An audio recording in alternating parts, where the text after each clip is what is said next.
پیارے آقا صلی اللہ تعالی علیہ وسلم کے پیارے دیوانوں،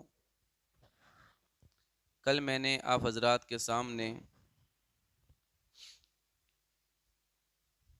سیرت مصطفیٰ صلی اللہ تعالی علیہ وسلم کا ایک حصہ مختصر پیش کیا تھا۔ آج ہم سیرت مصطفیٰ صلی اللہ تعالی علیہ وسلم کا دوسرا حصہ آپ کے سامنے پیش کر رہے ہیں۔ کل میں نے ہمارے پیارے آقا صلی اللہ تعالی علیہ وسلم کا حضرت سیدہ خدیجہ رضی اللہ تعالی عنہا کے ساتھ جو نکاح ہوا اور 25 سال تک آپ ایک ساتھ رہے، اور وہاں تک اللہ کے نبی صلی اللہ علیہ وسلم نے دوسرا کوئی نکاح نہیں فرمایا، اور ہمارے پیارے آقا صلی اللہ تعالی علیہ وسلم کی ساری اولادیں سوائے حضرت ابراہیم کو چھوڑ کر سب کی سب حضرت سیدہ خدیجۃ الکبریٰ رضی اللہ تعالی عنہا سے پیدا ہوئی۔ اب آپ دیکھیں، اللہ کے نبی صلی اللہ تعالی علیہ وسلم کی زندگی مبارکہ کے اعلان نبوت سے پہلے کے کچھ خاص واقعات، اس میں ایک خاص واقعہ وہ ہے جس کو ہم تعمیر خانہ کعبہ کے نام سے بھی یاد رکھتے ہیں۔ ہمارے پیارے آقا صلی اللہ تعالی علیہ وسلم کی عمر شریف تقریباً اس وقت 35 سال کے قریب تھی۔ اس وقت مکۃ المکرمہ میں بڑی تیز بارش ہوئی، اور ہر سال جب بارش ہوتی تھی تو چاروں طرف سے پانی آتا تھا پہاڑوں سے، اور خانہ کعبہ کی جو دیواریں تھیں، جو بنیاد تھی، یہ وہ پرانی بنیاد تھی جس کو حضرت ابراہیم علیہ السلام اور حضرت اسماعیل علیہ السلام نے تعمیر کیا تھا۔ اب اسی پرانی بنیاد تھی، بار بار ہر سال پانی آتا تھا تو یہ دیواریں کمزور ہو گئی تھی، اور کبھی کبھی دیواریں گر بھی جاتی تھی، ٹوٹ جاتی تھی۔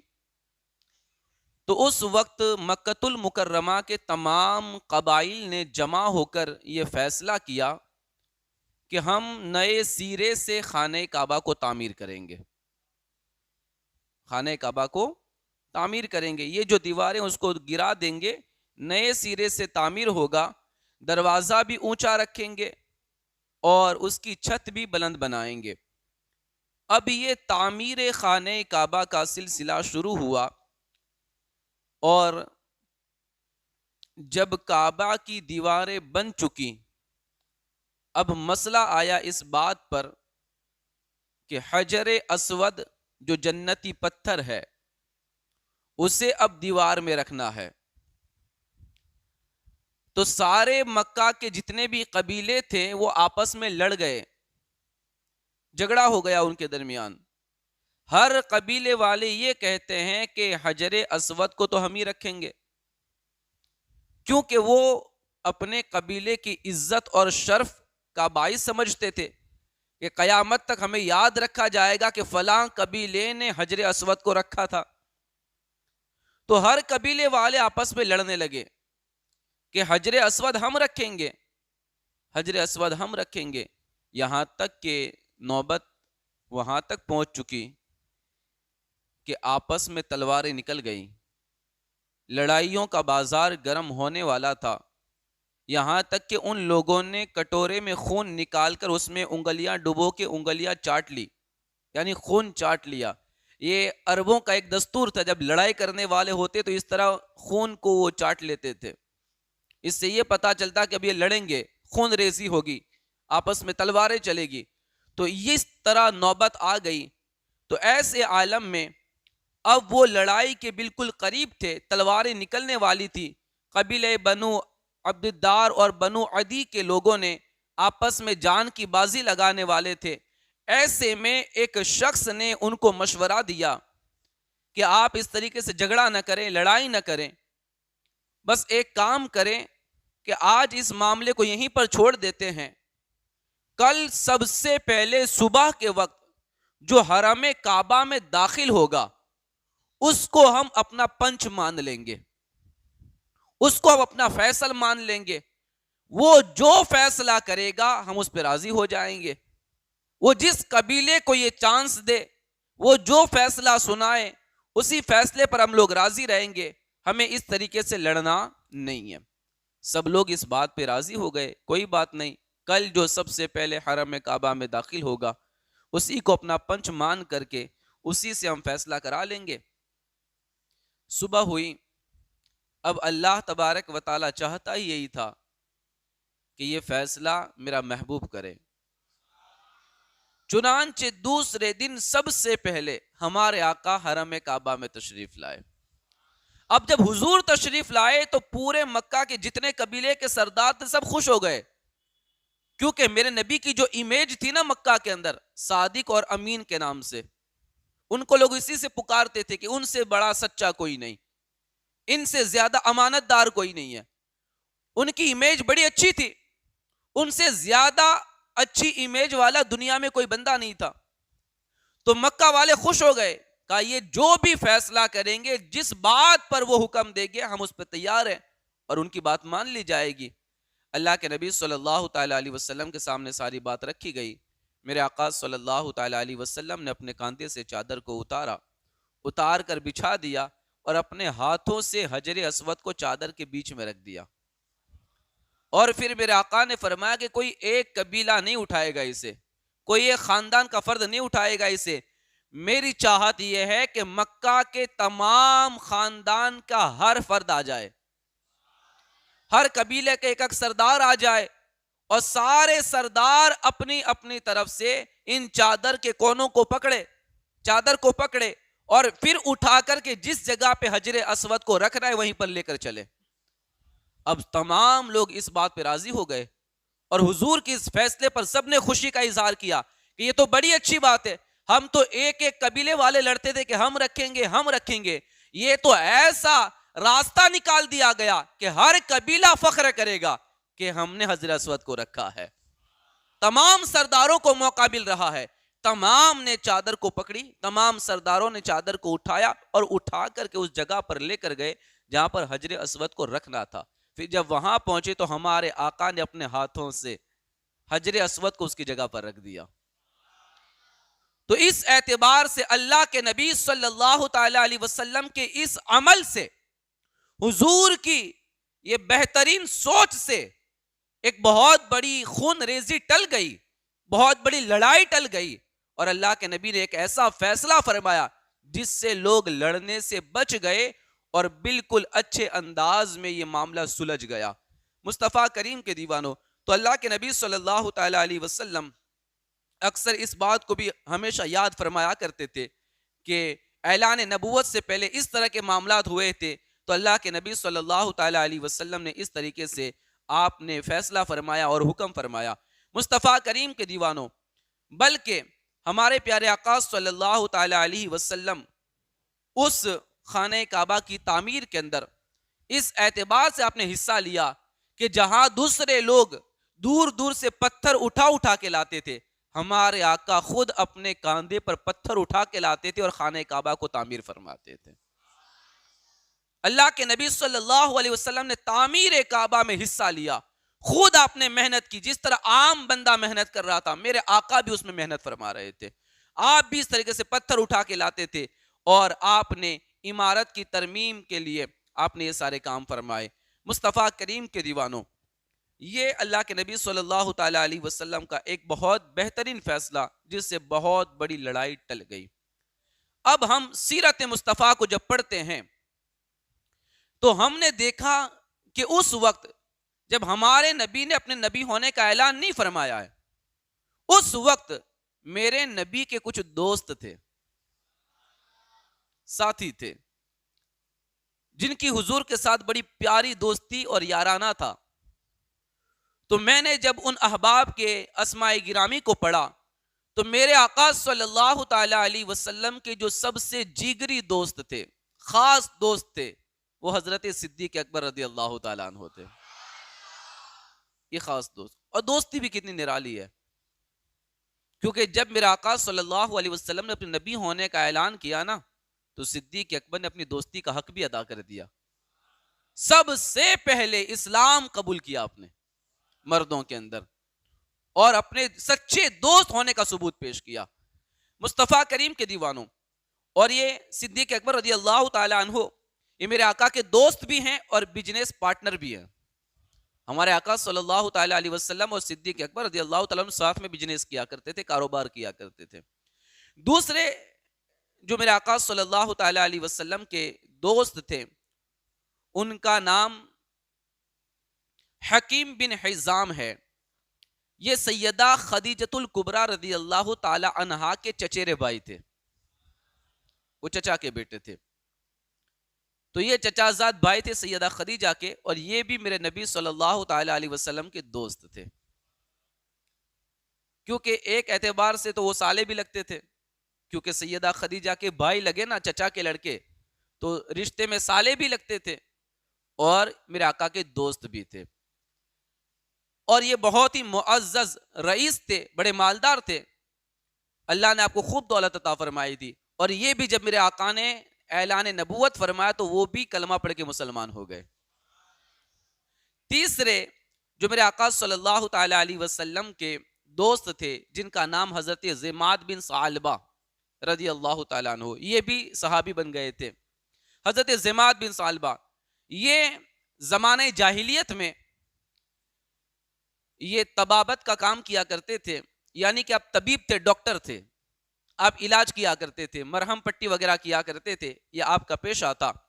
اور آپ مکہ المکرمہ سے دور کسی گاؤں کے اندر رہتے تھے، لیکن بزنس کے تعلق سے اور دوستی کے اعتبار سے یہ میرے آقا کے خاص دوست تھے.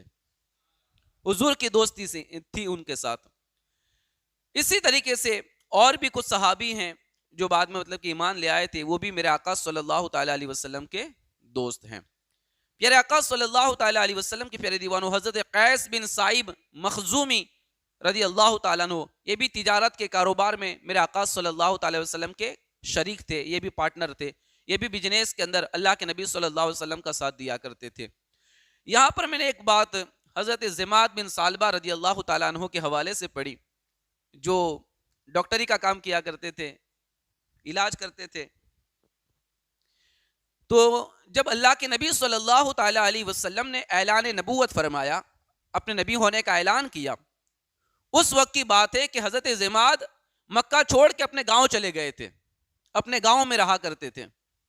اور ادھر ہمارے آقا نے مکہ المکرمہ میں اپنے نبی ہونے کا اعلان کر دیا. اب جب اللہ کے نبی صلی اللہ علیہ وسلم نے اعلان فرمایا نا، تو لوگوں نے حضور کو پاگل کہا، معاذ اللہ، مجنوں کہا، دیوانہ کہا. اس طرح سے لوگ آپ کو ستانے لگے، آپ کو برے بھلے الفاظ سے یاد کرنے لگے. تو یہ بات حضرت زماد کو پہنچی کہ جو آپ کے دوست تھے محمد صلی اللہ تعالی علیہ وسلم، وہ تو معاذ اللہ پاگل ہو گئے ہیں، وہ دیوانے ہو گئے ہیں. تو وہ جلدی جلدی مکہ میں آئے اپنے گاؤں سے. جب ان کو یہ پتا چلا، تو اب آئے تو اللہ کے نبی صلی اللہ تعالی علیہ وسلم کو تلاشنے لگے کہ میرے دوست کہاں ہیں. تو دیکھا کہ ایک گلی سے حضور گزر رہے، سر جھکایا ہوا ہے اور اسی طرح جا رہے، چہرہ اترا ہوا ہے، اور پیچھے بچے آپ کے ہیں، اور وہ بچے آپ کو پتھر مار رہے اور آپ کو معاذ اللہ پاگل کہہ رہے، دیوانہ کہہ رہے، مجنوں کہہ رہے. تو حضرت زماد بن ثعلبہ سمجھنے لگے کہ یار یہ واقعی پاگل ہو گئے ہیں، واقعی پاگل ہو گئے ہیں. کیونکہ جب ہمارے یہاں بھی کوئی اس طرح پاگل آ جائے نا تو بچے پیچھے بھاگتے ہیں، بچے ان کے پیچھے دوڑتے ہیں. تو انہوں نے بچوں کو دوڑتے دیکھا تو وہ سمجھ گئے کہ شاید یہ حضور پاگل ہو گئے ہیں، معاذ اللہ. تو حضرت زماد دوڑتے ہوئے اللہ کے نبی کی بارگاہ میں گئے، کہا کہ محمد صلی اللہ تعالی علیہ وسلم، رکیے رکیے، کیا بات ہے، کیا ہو گیا آپ کو، یہ آپ کے ذہن کو کیا ہو گیا، آپ کس طریقے سے اس مرض کے شکار ہو گئے. رکیے، میں آپ کا علاج کر دیتا ہوں، میں آپ کا علاج کر دیتا ہوں، میں آپ کا دوست ہوں، میں آپ کا علاج کر دیتا ہوں. اللہ کے نبی صلی اللہ علیہ وسلم مسکرانے لگے. کہا زماد علاج کی مجھے نہیں آپ کو ضرورت ہے, مجھے نہیں آپ کو ضرورت ہے. کہا کیا بات ہے, آپ کیسی بات کر رہے ہیں؟ کہا کہ میں اللہ کا نبی ہوں, میں اللہ کا پیغمبر ہوں, میں لوگوں کو دین کی دعوت دے رہا ہوں. تو کہا کہ تم کیسی باتیں کر رہے ہو یہ؟ کہا کہ ہاں مجھ پر اللہ کا کلام نازل ہو رہا ہے, مجھ پر قرآن کی آیتیں نازل ہوتی ہے. کہا کہ جو آیتیں نازل ہو رہی ہے مجھے سناؤ تو کیسی ہے وہ, کون سا کلام تم پہ نازل ہو رہا ہے؟ پھر اللہ کے نبی صلی اللہ تعالی علیہ وسلم نے حضرت زماد کو قرآن کی چند آیتیں سنائی. جیسے میرے آقا نے قرآن سنایا, زماد کی آنکھوں سے آنسو نکلنے لگے, اور وہ بھی اسی وقت کلمہ پڑھ کے مسلمان ہو گئے. مصطفیٰ کریم کی دیوار. تو یہ میرے حضور کے دوست تھے, کچھ آپ کے ساتھ ہی تھے, آپ کے ساتھ رہنے والے, بزنس پارٹنر, ساتھ میں کاروبار کیا کرتے تھے. حضرت قیس بن مخزومی رضی اللہ تعالیٰ عنہ, یہ بھی حضور کے ساتھ بزنس کیا کرتے تھے. پیارے آقا صلی اللہ تعالیٰ علیہ وسلم کے پیارے دیوانوں, اللہ کے نبی صلی اللہ تعالیٰ علیہ وسلم کا جو کاروباری مشغلہ تھا نا, یہ پہلے سے تھا, کیونکہ آپ نے 12 سال کی عمر میں جناب ابو طالب کے ساتھ سفر کیا بزنس کے حوالے سے. پھر 25 سال کی عمر میں سیدہ خدیجہ الکبریٰ کا مال لے کر کے آپ ملک شام کی طرف گئے, اور پھر اس طریقے سے آپ نے تجارت کا پیشہ اختیار فرمایا اور آپ سفر کرتے رہے. اللہ کے نبی صلی اللہ تعالیٰ علیہ وسلم مکہ کے ایک سکسیسفل بزنس مین تھے. سکسیسفل کیوں؟ اس لیے کہ ہمارے نبی کے اندر سچائی تھی, دوسری ایمانداری تھی. سچائی اور ایمانداری یہ بزنس کی جان ہوتی ہے. اس کو لوگ سمجھے یا نہ سمجھے, کچھ لوگ جھوٹ بول کے کاروبار کر کے پیسہ ہڑپ تو لیتے ہیں, لیکن ان کا کاروبار لمبے زمانے تک ٹکتا نہیں ہے. کیوں نہیں ٹکتا؟ کیونکہ ایک بار تم جھوٹ بول کے بیچ دو گے, 2 بار بیچ دو گے, جب کسٹمر کو پتا چل جائے گا کہ یہ بندہ جھوٹ بول رہا ہے, تو پھر زیادہ دیر تک آپ کے کسٹمر آپ کے پاس ٹکیں گے نہیں, وہ کوئی راستہ اور اپنا لیں گے. جھوٹ ہوتا ہے, آج نہیں کل تو پتا چلنے ہی والا ہے. دوسرا امانت دار بندہ. امانت دار بندہ کیسے ہوگا؟ کہ جو چیزیں اس نے استعمال کی ہے وہ صحیح بتائے گا کہ میں نے یہ چیزیں اس میں استعمال کی ہے اور اس کا پیسہ میں لے رہا ہوں. اب وہ چیزیں اس نے استعمال کی نہیں ہے اور پھر بل بنا کے دے رہا ہے کہ میں نے یہ ڈال دیا, وہ ڈال دیا, وہ ڈال دیا, تو یہ ٹھیک نہیں ہے نا, یہ خیانت ہو رہی ہے, اور جھوٹ بھی بولا جا رہا ہے, دھوکہ بھی دیا جا رہا ہے. تو فرمایا گیا بزنس کی جان کیا ہے؟ سچائی اور ایمانداری. جو سچائی اور ایمانداری کے ساتھ کام کرتا ہے نا, اس کا بزنس بڑا لمبا چلتا ہے. اگرچہ شروع میں سلو چلے گا, لیکن وہ چلے گا لمبا, وہ آگے بڑھے گا تو اور مضبوط ہوگا. اس لیے کہ جس میں سچائی ہوتی ہے اللہ اس میں برکت نازل فرماتا ہے, ایمانداری ہوتی ہے اللہ برکت نازل فرماتا ہے. تو میرے آقا ایک بہترین بزنس مین تھے. کیا خوبی تھی؟ پہلی سچائی, دوسری ایمانداری, اور تیسرا خوش اخلاقی. آپ کا رویہ, آپ کا کردار, آپ کا بات کرنے کا انداز اتنا بہترین تھا کہ ہر بندہ آپ کی طرح کھینچا ہوا آتا تھا. یہ بہت ضروری باتیں ہوتی ہے. ان خصوصیات میں تاجدار کائنات صلی اللہ تعالی علیہ وسلم ایک بہترین تاجر تھے اور لوگ آپ کو ہمیشہ یاد کرتے تھے. حضرت عبداللہ بن ابی الحمصہ صحابی رسول, جن کا میں نے واقعہ بھی جمعۃ المبارکہ میں بیان کیا, صبح میں بیان میں نے کہا تھا, یہ بھی حضور کے ساتھ آپ نے بزنس کیا ہے. وہی کہ جب انہوں نے اللہ کے نبی سے جب سودا کیا نا بیچ راستے میں, تو کچھ رقم دینی باقی تھی, کہا کہ میں ابھی آ کے دے جاتا ہوں, آپ یہیں پہ رکیں. اب وہ گھر گئے تو بھول ہی گئے کہ مجھے حضور کو دینا ہے. وہ 3 دن کے بعد یاد آیا. جب یاد آیا تو فوراً وہ رقم لے کے اللہ کے نبی کے پاس پہنچے, تو میرے آقا 3 دن سے اسی جگہ پر کھڑے تھے. یہ ہے جس کی وجہ سے لوگوں کے دلوں کے اندر میرے نبی گھر کر گئے تھے, ان کی محبتیں لوگوں کے دلوں میں پیدا ہو گئی تھی. اور یہی چیزیں ہیں جس سے لوگ آپ کے دیوانے بن جاتے ہیں, مصطفیٰ کریم کے دیوانوں. اسی طرح ایک صحابی حضرت صائب رضی اللہ تعالیٰ عنہ جب مسلمان ہو کر بارگاہ رسالت میں حاضر ہوئے تو لوگ ان کی تعریف کرنے لگے. تو اللہ کے نبی صلی اللہ علیہ وسلم نے فرمایا کہ میں انہیں تو بہت پہلے سے جانتا ہوں, میں بہت پہلے سے جانتا ہوں. حضرت صاحب کہتے ہیں کہ میں عرض گزر ہوا کہ میرے ماں باپ آپ پر فدا ہو، آپ نے سچ فرمایا، اعلان نبوت سے پہلے آپ صلی اللہ علیہ وسلم میرے شریک بجنس تھے، یعنی بجنس میں آپ میرے پارٹنر تھے، اور کیا ہی اچھے شریک تھے. آپ نے کبھی نہ لڑائی کی، نہ جھگڑا کیا، نہ جھوٹ بولا، نہ خیانت کی. آپ کے جیسا بندہ مجھے کبھی بجنس میں ملا نہیں ہے. تو یہ تجارت کے معاملے میں میرے نبی کا کردار. اسی لیے ہم کہتے ہیں آپ ہمارے نبی کو جس موڑ پہ دیکھنا چاہے دیکھ سکتے ہیں. آپ کا بچپن لاجواب، آپ کی جوانی لاجواب، آپ کی میرج لائف لاجواب، آپ اپنے بچوں کی جو پرورش فرماتے ہیں وہ لاجواب، آپ بزنس کے معاملے میں لاجواب، آپ اخلاقی اعتبار سے لاجواب، آپ ہر اعتبار سے لاجواب. اور کیوں نہ لاجواب ہو؟ کیونکہ رب نے آپ کی طرح کسی کو بنایا ہی نہیں ہے. آپ کی طرح کسی کو نہیں بنایا. یہی بولے سدرا والے، چمنے جہاں کے تھالے، سبھی میں نے چھان ڈالے، تیرے پائے کا نہ پایا. جبریل امین نے یہی کہا تھا نا کہ میں نے پوری کائنات کو دیکھا ہے، میں ہر نبی کی بارگاہ میں گیا ہوں، میں نے سب کو دیکھا ہے، لیکن یا رسول اللہ آپ کے جیسا میں نے کسی کو نہیں دیکھا ہے. یہی بولے سدرا والے، چمنے جہاں کے تھالے، سبھی میں نے چھان ڈالے، تیرے پائے کا نہ پایا. پیارے آقا صلی اللہ تعالی علیہ وسلم کے پیارے دیوانوں، میرے آقا صلی اللہ تعالی علیہ وسلم کا جو کردار تھا نا، بڑا بہترین کردار، بڑا بہترین کردار. آپ صلی اللہ تعالی علیہ وسلم کا شباب، جسم، حیا اور چال چلن، عصمت و وقار کا کامل نمونہ تھا. اکثر جوانی کے عالم میں بچوں کے پیر ڈگمگاتے ہیں، جوانی کے عالم میں لوگوں کے پیر ڈگمگاتے ہیں.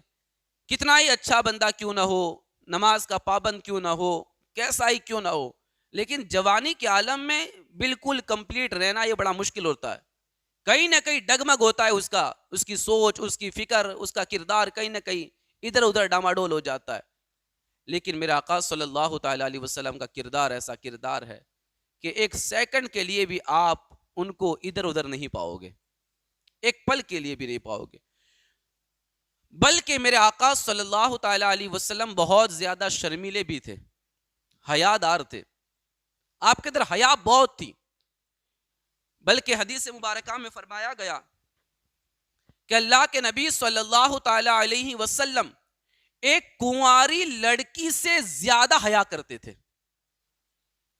ایک کنواری لڑکی جتنا شرم کرتی ہے نا، جتنا حیا کرتی ہے، میرے آقا کی حیا اس سے بھی زیادہ تھی. اتنی زیادہ شرم آپ کے اندر تھی. تو پتا چلا کہ حیا ایک بہت بہترین خوبی ہے. اور حدیث مبارکہ میں فرمایا گیا الحیاء شعبۃ من الایمان، حیا تو ایمان کا ایک حصہ ہے. ایمان کا ایک حصہ ہے. جس میں حیا ہے وہ ایمان والا ہے، اس کا ایمان مضبوط ہے. شرم ہونی چاہیے، حیا ہونی چاہیے. آج کچھ لوگ کہتے ہیں مجھے کسی چیز کی کوئی شرم نہیں ہے، مجھے کوئی حیا نہیں ہے. تو آپ یہ جو بات کر رہے ہیں نا، اس سے پتا چل رہا ہے کہ آپ مکمل مومن بھی نہیں ہیں. اس لیے کہ حیا ہونی چاہیے، شرم ہونی چاہیے. آج کسی کے سامنے بات کرنے سے لوگ بالکل نہیں شرم کر رہے اور کیسے کیسے الفاظ استعمال کر رہے ہیں. آپ نوجوانوں کو دیکھو، راستے پہ چلتے چلتے گالیاں بولے جا رہے ہیں. ادھر ادھر والے سب سن رہے، مکان پڑوس والے سن رہے، ادھر والے سن رہے، راستے میں جا رہے تو راستے میں چلنے والے سن رہے. کھلی گالیاں بولی جا رہی ہے، کوئی شرم نہیں، کوئی حیا نہیں. یہ تو میں لڑکوں کی بات کر رہا ہوں. عورتوں میں تو اس سے زیادہ حیا ہونی چاہیے، عورتوں میں تو اس سے زیادہ شرم ہونی چاہیے، لڑکیوں میں تو اس سے بھی زیادہ شرم ہونی چاہیے. لیکن آج ان کے اندر بھی یہ شرم اور حیا والا معاملہ ختم ہو رہا ہے. اللہ کے نبی صلی اللہ علیہ وسلم کے حوالے سے فرمایا گیا کہ وہ کنواری لڑکی سے بھی زیادہ شرم کیا کرتے تھے، حیا فرماتے تھے. تو حیا بہت بڑی بات ہے اور ایک بہترین ہماری عادت ہے، اس کو ہمیں اپنانے کی کوشش کرنی چاہیے. پیارے آقا صلی اللہ تعالی علیہ وسلم کے پیارے دیوانوں، آقا کریم صلی اللہ تعالی علیہ وسلم کے اندر جو خوبیاں تھی، آپ دیکھیں وہ کیا خوبیاں تھی، اپنے اندر اتاریں. یہ میلاد منانے کا مقصد کیا ہے؟ حضور کی اداؤں کو اپنا لینا ہی یہ دیوانگی ہے. حضور کی اداؤں سے پیار کرنا، حضور کی اداؤں کو اپنا لینا، یہی تو محبت ہے. یہی تو پیار ہے، یہی تو عشق ہے. تو ہمارے نبی کے اندر سچائی، دیانت داری، وفاداری، عہد کی پابندی، بزرگوں کی عزت، چھوٹوں سے پیار، رشتہ داروں سے محبت، رحم، سخاوت، قوم کی خدمت، دوستوں سے ہمدردی، عزیزوں کی غمخواری، غریبوں مفلسوں کی خبر گیری، دشمنوں کے ساتھ نیک برتاؤ، مخلوق خدا کی خیر خواہی، غرض کے تمام نیک خصلتیں اور تمام اچھی اچھی باتیں تاجدار کائنات صلی اللہ تعالی علیہ وسلم کے اندر بہترین انداز میں موجود تھی، بھرپور موجود تھی. میرے آقا کے اندر ایک بہترین خوبی یہ بھی تھی، کم بولنا. حضور بہت کم بولا کرتے تھے، زیادہ زبان نہیں چلاتے تھے کبھی، جتنی ضرورت ہو اتنا کلام فرماتے. اور یقین جانے جو جتنا ایجوکیٹڈ بندہ ہوگا نا، نالج والا بندہ ہوگا، وہ کم بولتا ہوگا. زیادہ بولنے کی عادت کس کی ہوگی؟ جو خالی ہوگا، جس کے پاس نالج نہیں ہوگا، جس کے پاس کوئی معلومات نہیں ہوگی، وہ باتوں نہیں ہوگا، بہت باتیں کرے گا. کم وہی بولتا ہے جس کے پاس نالج زیادہ ہوتا ہے، وہ اپنی حد میں رہ کر ضرورت کے مطابق بات کرتا ہے. تو میرے آقا کی ایک بہترین خوبی کم بولنا. دوسرا، فضول باتوں سے نفرت کرتے تھے میرے آقا. فالتو کی بات جس میں کوئی فائدہ نہیں، اس کو نہ سنتے تھے نہ بولتے تھے. فضول باتوں سے بچنا.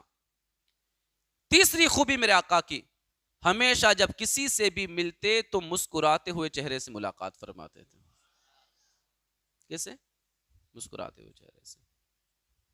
اور میرے آقا کی یہ خوبی بڑی بہترین خوبی، جو بھی اپنا لیں اس کی زندگی سنور جائیں. مسکراتے ہوئے آپس میں ملنے کا معاملہ پیدا کرنا. دشمن ہو یا دوست، سب کے ساتھ اچھے سے آپ بات کرتے تھے. ہر معاملے میں سادگی اور صفائی کا خیال کرتے تھے.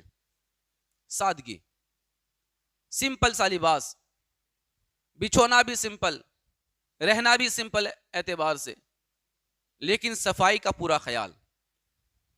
اب یہاں پر بھی میں آپ کو ایک بات بول دوں، یہ ضروری نہیں ہے کہ جو بڑی بڑی سوسائٹی میں رہتے ہو، بڑے بڑے بنگلوز میں رہتے ہو، وہی صفائی کرے. آپ چھوٹی سی جھوپڑی میں ہی رہتے ہو، آپ کسی اور بھی علاقے میں رہتے ہو، لیکن آپ اگر اس کو صاف ستھرا رکھیں نا تو وہاں پر بھی رہنے میں مزہ آتا ہے. وہاں پر بھی رہنے میں مزہ آتا ہے. صفائی ہونی چاہیے، ستھرائی ہونی چاہیے. بہت مالدار بندہ ہے، بڑا امیر بندہ ہے، لیکن اس کے اندر صفائی نہیں ہے، بدن سے بدبو آتی ہے. کیا مطلب اس کا؟ اگرچہ وہ نئے نئے کپڑے پہنتا ہو، اچھے اچھے کپڑے پہنتا ہو، لیکن بدن سے بدبو آ رہی ہو، صفائی کا خیال نہیں کرتا. کیا مطلب اس کا؟ غریب ہو، کتنا ہی کم قیمت والا لباس کیوں نہ ہو، لیکن صفائی والا معاملہ ہے، ستھرائی والا معاملہ ہے، تو یہ بڑی کمال کی چیز ہے. ہمیں بھی اس چیز کا خیال رکھنا ہے. ہم جہاں رہتے ہیں، ہمارے گھر کے آگے پیچھے دائیں بائیں ہر جگہ صفائی کا خیال رکھنا ہے. صفائی یہ مسلمان کی پہچان ہے، مسلمان کی پہچان ہے. اور آج کے دور میں گندگی مسلمان کی پہچان ہے. ہاں، کہیں پر بھی چلے جائیں، جس علاقے میں جائیں خوب گندگی ہو، بدبو آتی ہو، کچرا بھی راستے میں گرا ہوا ہو، کوئی صفائی کا کوئی انتظام نہ ہو، وہاں پتا چل جائے گا کہ ہم مسلمان رہتے ہیں. اس طرح کے معاملات نہیں ہونے چاہیے. صفائی ہمارے نبی کی پسندیدہ چیز ہے، اور اس کو نصف ایمان کہا گیا ہے، اس کو آدھا ایمان کہا گیا ہے. تو جس میں ہمارا آدھا ایمان ہے، چاہے گھر کی صفائی ہو، چاہے بدن کی صفائی ہو، چاہے باہر کی صفائی ہو، گلی محلے کی صفائی ہو، ہر چیز کی صفائی کرنا یہ ہم سب کے لیے لازم ہے. اس لیے کہ جہاں صفائی ہوتی ہے اللہ کی رحمت نازل ہوتی ہے، اور جہاں گندگی ہوتی ہے، بدبو ہوتی ہے، وہاں پر رحمت کے فرشتے بھی نہیں آتے، وہاں پر اللہ کی رحمت نازل نہیں ہوتی ہے، وہاں بے برکتی ہوتی ہے، برکتیں اٹھ جاتی ہے. تو پتا چلا کہ صفائی بہت ضروری چیز ہے. صفائی کا اہتمام ہونا چاہیے. جہاں صفائی نہیں ہوتی اس گھر میں کبھی برکتیں نہیں آتی ہے. پیارے آقا صلی اللہ تعالی علیہ وسلم کے پیارے دیوانوں، تو اللہ کے نبی صلی اللہ علیہ وسلم کے اندر یہ خوبیاں تھی. ہمارے نبی میں لالچ کبھی نہیں تھی. لالچ کبھی نہیں، دغا بازی نہیں، دھوکہ نہیں، جھوٹ نہیں. اور اس دور میں ہر بندہ آپ کو، زیادہ تر لوگ آپ کو شرابی نظر آتے تھے پورے عرب کے اندر، بلکہ پوری دنیا کا یہ حال تھا. زیادہ تر لوگ شراب پیتے تھے، اتنا شراب کہ اپنے گھروں کے اندر مٹکے بھر بھر کے شراب رکھتے تھے. اتنا زیادہ شراب پیتے تھے وہ لوگ. ایسے عالم میں بھی ہمارے نبی ایسی برائیوں سے ہمیشہ دور رہے، کبھی اس چیز کی طرف ہاتھ بھی نہیں بڑھایا. بدکاری، ناچ گانا، لوٹ مار، چوری، فحش گوئی، عشق بازی، یہ تمام بری عادتیں اور مذموم خصلتیں جو زمانے جاہلیت میں گویا ہر بچے کے خمیر میں تھی، اللہ کے نبی صلی اللہ تعالی علیہ وسلم ان تمام چیزوں سے ہمیشہ کے لیے دور تھے. ایک پل کے لیے بھی کبھی اس کی طرف نہیں گئے. مصطفیٰ کریم کے دیوانوں، بچپن سے لے کر تقریباً 40 برس کی عمر ہو گئی، لیکن زمانے جاہلیت کے ماحول میں رہنے کے باوجود میرے آقا صلی اللہ تعالی علیہ وسلم ایک پل کے لیے بھی ان کے ماحول میں کبھی نہیں ملے. وہ عادتیں کبھی آپ کے اندر نہیں آئی. یہی تو کمال ہے کہ جہاں بہت سارے لوگ برائیوں میں ڈوبے ہوئے ہو، پھر بھی آپ برائی سے بچ جاؤ. یہ کمال ہے. کبھی ہوتا ہے نا، ماحول کا اثر لوگوں پہ چڑھ جاتا ہے، رنگ چڑھ جاتا ہے، رنگ چڑھ جاتا ہے. اس کو گناہ کرنے کا کوئی تصور نہیں ہوتا، لیکن لوگوں کو گناہ کرتے دیکھتا ہے، وہ دھیرے دھیرے گناہ میں شامل ہو جاتا ہے. یہ ماحول کا اثر ہوتا ہے. خاص طور پہ بچوں کے اندر یہ چیزیں پائی جاتی ہیں، نوجوانوں میں یہ چیزیں پائی جاتی ہے، تو پھر اس کا اثر ان کے اندر آ جاتا ہے. لیکن کمال اسی میں ہے کہ بندہ برائی میں رہ کر بھی برائی اس کے اندر نہ آئے، ایسے ماحول میں رہ کر بھی وہ ماحول اس کے اندر نہ آئے. ہمیں کسی کے رنگ میں نہیں رنگنا، ہمیں اپنے رنگ میں دوسروں کو رنگنا ہے. یہ چیز ہمارے اندر ہونی چاہیے. ہاں، اگر ہمیں کسی رنگ میں رنگنا ہے تو کس رنگ میں رنگنا ہے؟ اللہ تبارک و تعالیٰ نے جو رنگ چاہا ہے اس رنگ میں رنگنا ہے. صبغت اللہ، قرآن کریم میں فرمایا گیا، جو اللہ کا رنگ ہے نا اس رنگ میں رنگنا ہے. میرے نبی کی سنتوں کے رنگ میں رنگنا ہے، اسی رنگ میں رنگنا ہے. ہمیں کسی اور رنگ میں نہیں رنگنا، اس لیے کہ ہمیں کیا پتا کوئی دنیا میں کیا کر رہا ہے. ہم دنیا والوں کو دیکھ کر جینا نہیں چاہتے، ہم تو اپنی زندگی اپنے نبی کو دیکھ کر گزارنا چاہتے ہیں. اس طریقے سے زندگی گزارنی ہے. اب آخری بات دیکھیں، اللہ کے نبی صلی اللہ تعالی علیہ وسلم کی زندگی مبارکہ جب دھیرے دھیرے 40واں سال آپ کا شروع ہوا، 40 برس کی عمر ہوئی، اللہ کے نبی صلی اللہ تعالی علیہ وسلم نے تنہائی میں رہنا شروع کر دیا، ایکانت میں رہنے لگے، سب سے جدا رہنے لگے، لوگوں سے باتیں بالکل کم کر دی، لوگوں سے ملنا جلنا کم کر دیا. تنہائی میں رہتے، پہاڑوں پر چلے جاتے، ریگستان میں چلے جاتے، ٹیلوں پہ چلے جاتے، وادیوں میں چلے جاتے اور اللہ کی قدرت پر غور کرنے لگتے. آسمان کی طرف دیکھ کر غور کرتے کہ میرے رب نے کیسا آسمان بنایا. پہاڑوں کو دیکھ کر اس بات پر غور کرتے کہ اللہ نے کتنے بڑے بڑے پہاڑ بنائے. ان چیزوں پر وہ غور کرنے لگے، اس کے اندر سوچنے لگے. اور پھر دھیرے دھیرے آپ نے یہ بھی راہ اختیار کی کہ آپ غار حرا میں چلے جاتے. غار حرا میں جا کر وہاں پر تقریباً 5 دن، 8 دن، 10 دن، بلکہ اس سے بھی زیادہ وقت وہاں پر گزارتے اور وہاں بیٹھ کر اپنے رب کو یاد کیا کرتے تھے. جب 40ویں سال کی شروعات ہوئی، تب جو ہرا پہاڑ ہے نا، یہیں پر یہ غار ہے، اس کو غار ہرا کہا جاتا ہے. مصطفیٰ کریم کے دیوانوں، اللہ کے نبی وہاں پر اپنے ساتھ کھانا پانی سب ساتھ میں لے کے جاتے اور وہیں پہ رہتے. کبھی جب کھانا پانی ختم ہو جاتا تو سیدہ خدیجہ الکبریٰ رضی اللہ تعالی عنہا وہ خود کھانا اور پانی لے کر کے پہاڑ پہ چڑھتی. اور اس وقت ان کی عمر کتنی تھی؟ 55 سال. کتنی؟ 55 سال. حضور کی عمر 40 ہے تو ان کی 55 ہی ہے نا، کیونکہ جب میرے آقا کی عمر 25 تھی تو ان کی 40 تھی. تو 55 سال کی عمر میں سیدہ خدیجہ اپنی کمر پہ کھانا باندھتی، جو بھی کھانا ہوتا نا وہ کمر پہ باندھ دیتی اور پھر پہاڑ پہ چڑھتی اور غار ہرا میں بیٹھ کر اپنے ہاتھوں سے حضور کو کھانا کھلایا کرتی تھی.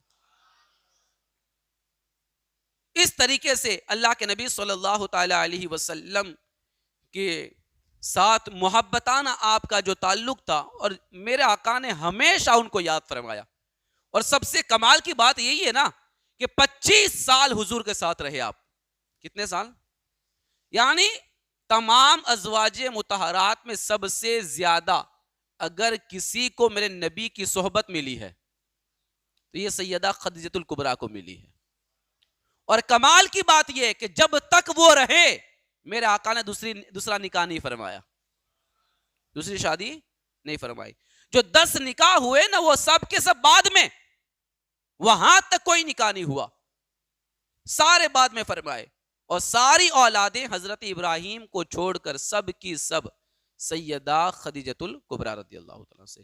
میرے آقا ان سے اتنا پیار فرماتے تھے، اتنا پیار فرماتے تھے کہ ان کے صدقے میں ان کی سہیلیوں کے ساتھ بھی حضور کا حسن سلوک تھا.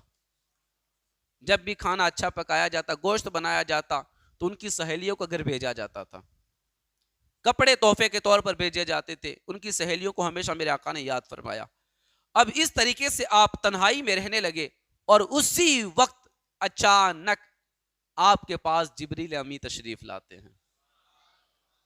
جبریل امی آئے، پہلے کبھی آپ کو دیکھا نہیں تھا، اور آ کر کے اللہ کے نبی صلی اللہ تعالی علیہ وسلم کو سینے سے لگا کے زور سے دبایا اور کہا اقرا، پڑھو. اللہ کے نبی نے فرمایا ما انا بقاری، میں پڑھنے والا نہیں ہوں. پہلی دفعہ کا معاملہ تھا. پھر دوسری مرتبہ اور زور سے دبایا، کہا اقرا، پڑھیے. اللہ کے نبی نے فرمایا ما انا بقاری. اس طریقے سے آپ کو دبایا گیا اور چھوڑ دیا گیا اور کہا کہ پڑھیے. اللہ کے نبی نے پڑھنے سے منع کیا، ما انا بقاری. پھر جب کہا اقرا بسم ربک الذی خلق خلق الانسان من علق، پھر میرے آقا صلی اللہ تعالی علیہ وسلم نے پڑھنا شروع کر دیا. قرآن کی پہلی آیت نازل ہوئی اقرا. اب جیسے ہی قرآن نازل ہوا، اب قرآن تو آپ دیکھیں نا کتنا جلال اس میں ہے، اللہ کا کلام ہے. اب اللہ کے کلام میں جلال کتنا زیادہ ہوتا ہے، کیونکہ اللہ نے خود قرآن کریم میں فرمایا اگر ہم اس قرآن کو پہاڑ پہ نازل کرتے تو پہاڑ ریزہ ریزہ ہو جاتا، پہاڑ پاؤڈر بن جاتا، پہاڑ تاب نہ لاتا اس قرآن کی. یہ تو کمال ہے قلب مصطفیٰ کا، یہ تو عظمتیں ہیں میرے نبی کے دل کی کہ جن پہ قرآن نازل ہوا اور ہمارے آقا اس کو برداشت فرما رہے تھے. قرآن نازل ہونا، وحی کا نازل ہونا کوئی معمولی بات نہیں ہے، اللہ کا کلام ہے. جب پہاڑ ریزہ ریزہ ہو سکتا ہے، پتھر ٹوٹ سکتے ہیں، تو میرے نبی جس نے اس کو برداشت فرمایا، اس کو جھیلا. جب یہ آیت کریمہ نازل ہوئی نا تو اللہ کے نبی صلی اللہ تعالی علیہ وسلم کے اوپر بخار کا اثر آ گیا، بخار آ گیا، آپ کو ٹھنڈی لگنے لگی. گھر تشریف لائے اور پہلی مرتبہ جبریل امی کو دیکھا تھا تو اس اعتبار سے آپ تھوڑے گھبرائے ہوئے تھے. اب کچھ دنوں تک اللہ کے نبی صلی اللہ تعالی علیہ وسلم پر وحی کا سلسلہ بند ہو گیا، اس کے بعد وحی آنا بند ہو گیا.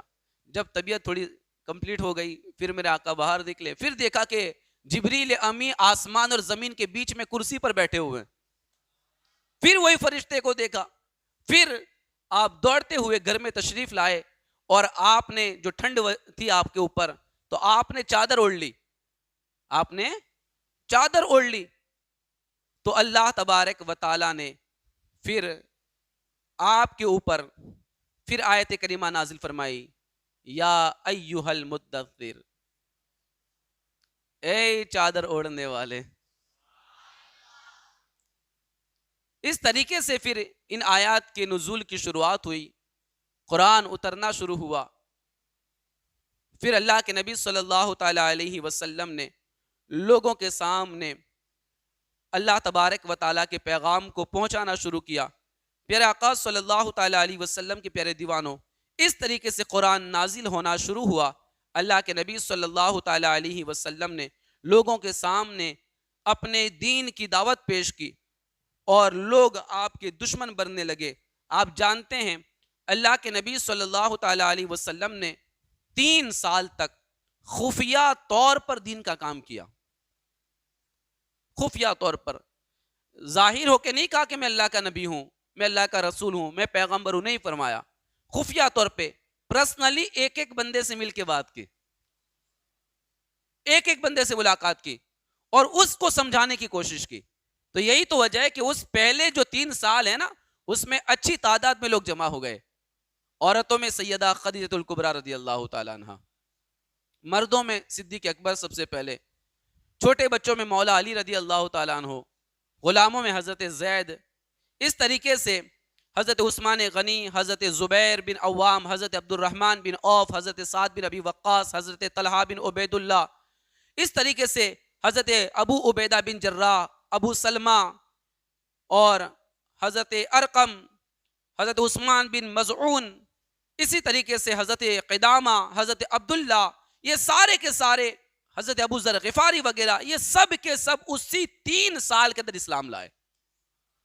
اب اس 3 سال میں پرسنلی مل مل کر لوگوں کو دین کی دعوت دی. اور یہ بھی تو دین کا کام کرنے کا ایک طریقہ ہے، دین کا کام کرنے کا ایک طریقہ ہے. آپ آ جائیں اور فٹ سے آپ یہ چاہیں کہ میں سب چینج کر ڈالوں، میں سب بدل ڈالوں، سب صحیح ہو جائے، یہ ٹھیک نہیں ہے. پہلے آپ کو ماحول دیکھنا پڑے گا. ماحول دیکھیں کہ لوگ کیسے ہیں، کیا سمجھتے ہیں، ان کا ذہن کیا ہے، یہاں کے حالات کیسے ہیں، اس کو آپ سمجھیں. اور اس کے بعد آپ کو جو بھی پلاننگ کرنا ہے نا، آپ ان بندوں میں سمجھ گئے کہ یہ بندہ میری ذہانت کا ہے، یعنی یہ اس کی سوچ اور میری سوچ ملتی ہے. آپ اس کو اپنے قریب کریں، اپنی بات اس کے سامنے رکھیں، وہ آپ کو ایکسیپٹ کرے گا. پھر آپ دوسرے بندے کو تلاش کریں، اس کے سامنے بات رکھیں، وہ ایکسیپٹ کرے گا. یہ دونوں بندے اپنی سوچ کے بندوں سے ملیں گے اور وہ آپ کی بات دوسروں تک پہنچائیں گے، وہ اس کو ایکسیپٹ کریں گے. دھیرے دھیرے دھیرے دین کا کام ہوتا ہے. تو اس طریقے سے دین کا کام کیا جاتا ہے. پہلے 3 سال تک ہمارے نبی نے خفیہ طور پر پرسنلی ایک ایک بندے سے مل کر کے آپ نے دین کا کام فرمایا. اور اس کے بعد اللہ کے نبی صلی اللہ تعالی علیہ وسلم نے جب تمام لوگوں کے ساتھ یہ معاملہ فرمائے اور کافی لوگ تیار ہوئے، اس کے بعد اللہ نے آیت کریمہ نازل فرمائی وَأَنذِرْ عَشِيرَتَكَ الْأَقْرَبِينَ. اے محبوب، اب آپ اپنے قریبی رشتہ داروں کو ڈر سنائیں. یہ خفیہ معاملہ تھا نا، اب قریبی رشتہ داروں پر آیا.